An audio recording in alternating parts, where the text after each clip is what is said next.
Thank you.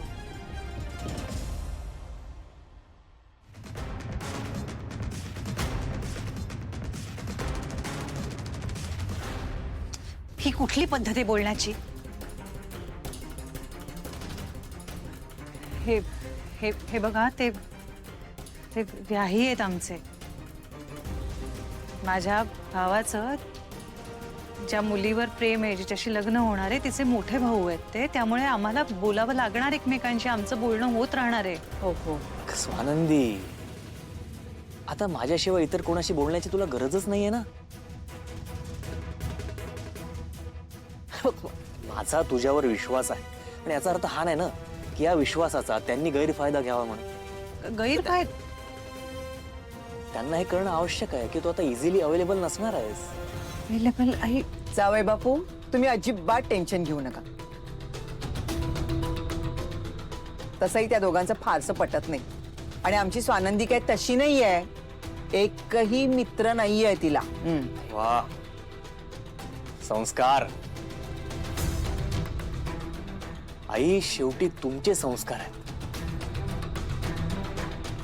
चला, मला उशीर होतोय, मला निघायला हवं. निरोप घेतो. हो. स्वानंदी, मला खाली सोडायला चलतेस? आई, सॉरी सॉरी सॉरी, मी विसरलो. पाय दुखतायत ना, आराम कर. आणि हा फोन. चला. हा, चल या लवकर ये. काळजी घ्या. हा, या.